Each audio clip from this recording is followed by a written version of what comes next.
available on the ECI website that has been filed by the BJP.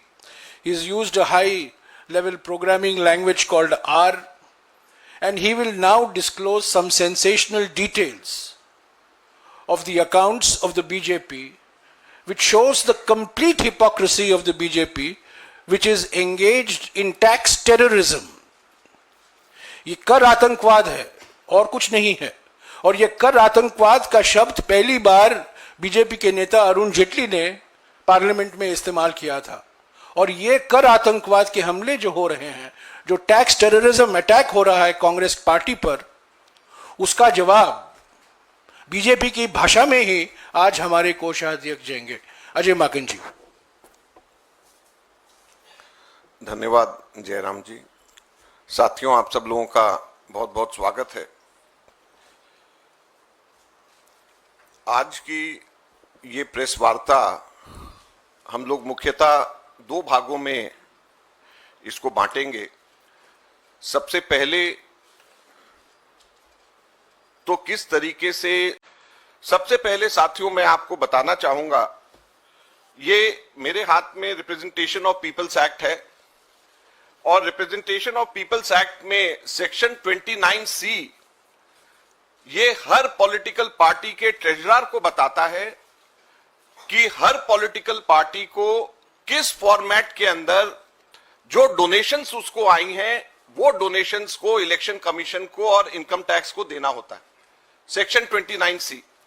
और जो exemption मिलती है इसका सेक्शन 29C का सबसेक्शन 4 ये कहता है कि where the treasurer of any political party or any other person authorized by the political party in this behalf fails to submit a report under subsection 3, then notwithstanding anything contained in the Income Tax Act, such political party shall not be entitled to any tax relief under this act.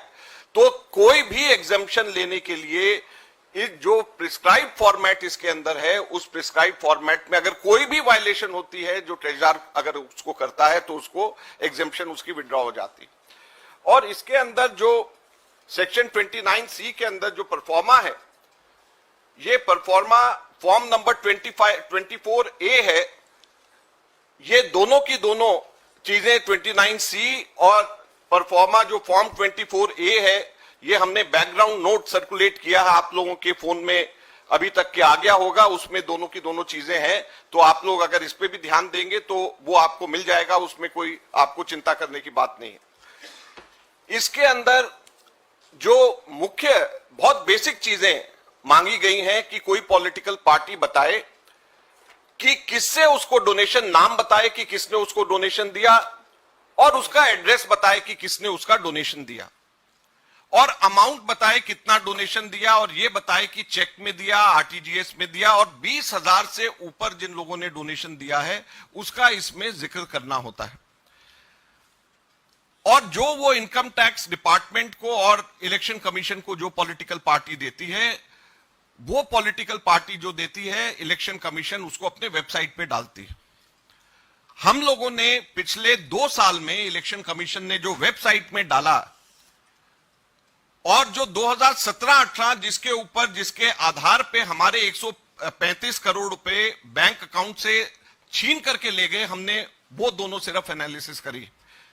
तो ये इस प्रकार से जो ये form है, ये form आपको इलेक्शन कमीशन की वेबसाइट पे हर पॉलिटिकल पार्टी का मिलेगा, हर पॉलिटिकल पार्टी का। और जो हमारे सिर्फ 14 लाख की वायलेशन के ऊपर 135 करोड़ रुपए 2017-18 के अंदर बीजेपी की इनकम टैक्स डिपार्टमेंट ने हमारे से छीने, मैं बताना चाहता हूं कि 2017-18 के अंदर बीजेपी ने 1297 लोगों के डोनेशन जिन्होंने दिए हैं, उनका कोई एड्रेस, उनका कोई पता नहीं दिया, सिर्फ नाम लिखा और छोड़ दिया, उसका कोई पता नहीं दिया। पता इसके अंदर नाम और पता दोनों देना।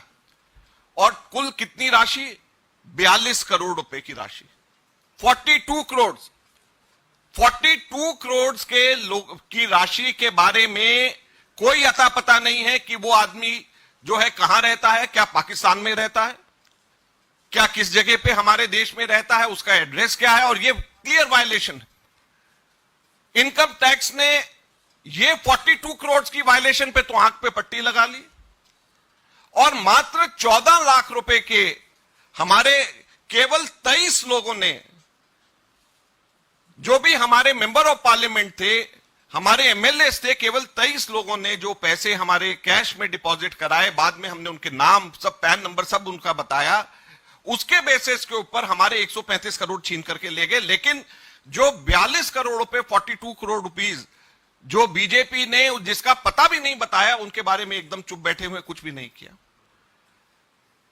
1297 लोगों का पता नहीं बताया, 1297, 1297, और 92 लोगों के तो नाम भी नहीं है, डोनर्स की लिस्ट है, और 92 लोगों का नाम और पता, नाम ही नहीं है कि ये 92 लोगों का नाम कौन सा है।